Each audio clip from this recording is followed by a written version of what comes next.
नमस्कार। अनियमित कर्मचारियों के नियमितीकरण को लेकर बिलासपुर हाईकोर्ट के द्वारा एक और बहुत ही महत्वपूर्ण आदेश जारी किया गया है। तो किस प्रकार से नियमितीकरण का आदेश जारी किया गया है, किन कर्मचारियों को इसका लाभ मिलेगा और अभी जो आदेश जारी किया गया है वह किस कर्मचारी के लिए जारी किया गया है, क्या मापदंड इसमें अपनाए गए हैं, कितने वर्ष की सेवा अवधि उनके द्वारा पूरी कर ली गई थी, क्या कुछ उनके पास योग्यता थी, पूरी जानकारी आपको विस्तार से इस वीडियो के माध्यम से दूंगा। आपसे निवेदन है कि वीडियो को बिना स्किप किए हुए अंत तक पूरा जरूर देखिए। साथ ही अगर चैनल पर पहली बार आए हैं तो चैनल को सब्सक्राइब करना ना भूलें, उसको आप सब्सक्राइब कर लें, बेल आइकन को प्रेस करके ऑल पर सेट करके रखें, जिससे आपको कर्मचारियों से संबंधित सभी प्रकार की जानकारी इस चैनल के माध्यम से मिलती रहे। तो साथियों, जो कर्मचारी हैं निर्मलकर जी, उनको नियमितीकरण का आदेश बिलासपुर हाई कोर्ट के द्वारा जारी कर दिया गया है। लोक निर्माण विभाग में बेकाम कर रहे थे, 10 वर्ष से भी अधिक की सेवा वे पूरी कर चुके थे, जिसके तहत उनको नियमितीकरण का आदेश जारी किया गया है। तो सबसे पहले मैं आपको उस आदेश के बारे में थोड़ा सा बताना चाहूँगा, क्योंकि आदेश काफ़ी लंबा है, पूरी जानकारी आदेश के बारे में दे पाना संभव नहीं है। तो जो कुछ प्रमुख बिंदु हैं उसके बारे में मैं आपको जानकारी दूंगा कि कितनी सेवा अवधि होने के बाद उनको नियमितीकरण किया गया, विभाग के द्वारा क्या कुछ आदेश जारी किया गया। तो सबसे पहले जो विभाग के द्वारा आदेश जारी किया गया है उसके बारे में आपको थोड़ी सी जानकारी दे देता हूँ। तो साथियों, लोक निर्माण विभाग की ओर से जो आदेश जारी किया गया है श्री निर्मलकर जी के लिए नियमितीकरण को लेकर ये आदेश जारी किया गया है। कार्यालय अधीक्षण अभियंता लोक निर्माण विभाग बिलासपुर मंडल बिलासपुर छत्तीसगढ़ से आदेश जारी किया गया। इसमें श्री मनोज कुमार निर्मलकर अस्थायी श्रमिक लोक निर्माण विभाग उप संभाग क्रमांक 1 बिलासपुर के द्वारा नियमितीकरण किए जाने हेतु माननीय उच्च न्यायालय बिलासपुर में याचिका क्रमांक WPS 4293/2012 दायर किया गया, जिसमें माननीय उच्च न्यायालय बिलासपुर के द्वारा दिनांक 10/2/2023 को पारित आदेश की कंडिका 12 एवं 13 में निम्नानुसार आदेश पारित किया गया है।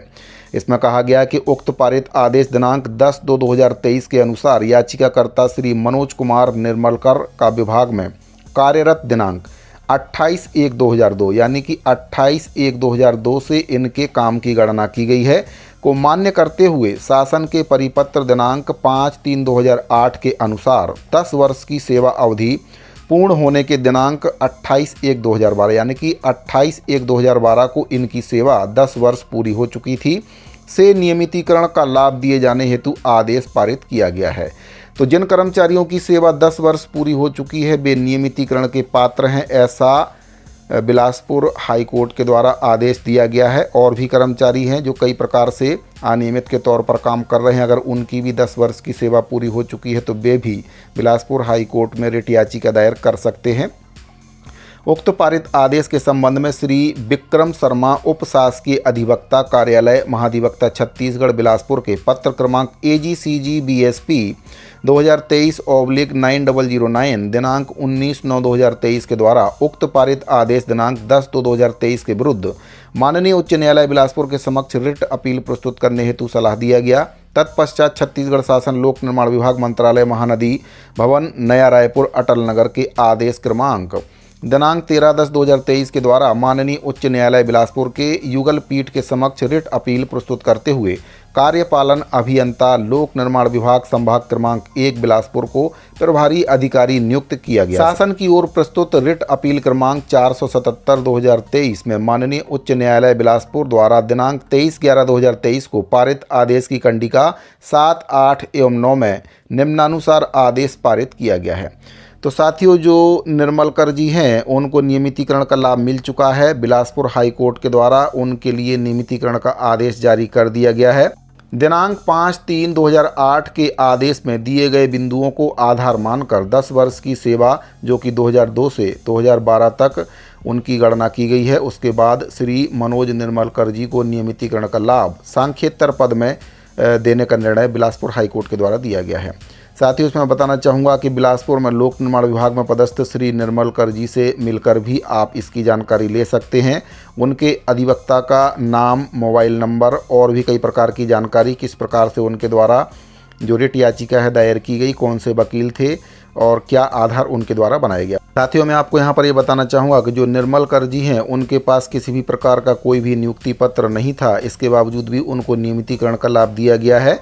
उनके द्वारा जो प्रथम भुगतान की रसीद है उनके वेतन की सूचना के अधिकार के तहत विभाग से मांगी गई थी और उसी को आधार बनाकर उनके द्वारा हाई कोर्ट में केस दायर किया गया और उनको जीत मिल चुकी है।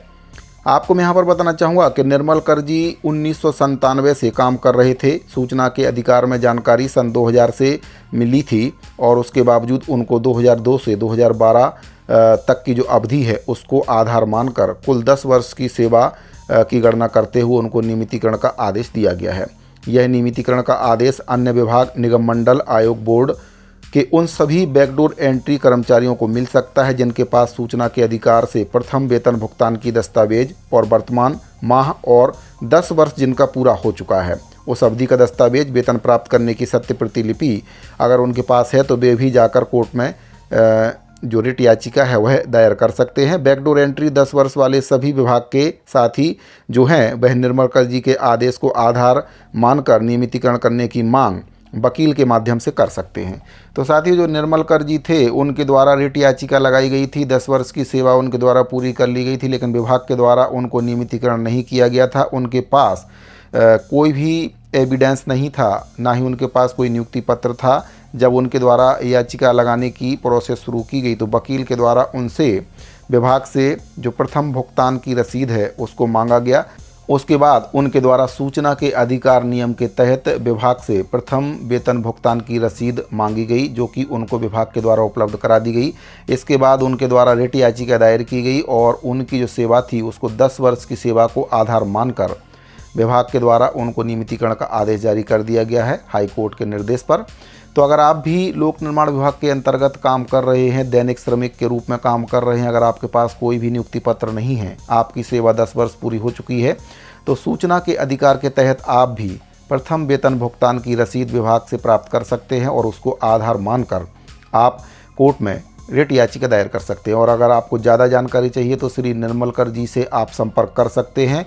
कौन से वकील के द्वारा उनके द्वारा ये केस लगाया गया था उनसे संपर्क कर सकते हैं। और अगर आप पात्रता और शर्तें पूरी करते हैं तो फिर आपके लिए भी ठीक वैसे ही नियमितीकरण का आदेश पारित हो सकता है जैसा कि निर्मल कर जी के लिए आदेश हाई कोर्ट से जारी कर दिया गया है। तो साथियों, कर्मचारियों के नियमितीकरण को लेकर बिलासपुर हाई कोर्ट के द्वारा एक बहुत ही महत्वपूर्ण आदेश पारित किया गया है। जानकारी अगर आपको पसंद आई हो तो वीडियो को लाइक और अपने दूसरे साथियों को शेयर जरूर करें। इस वीडियो फिलहाल इतना ही, मिलते हैं अगली वीडियो में। अभी के लिए दीजिए इजाजत। धन्यवाद।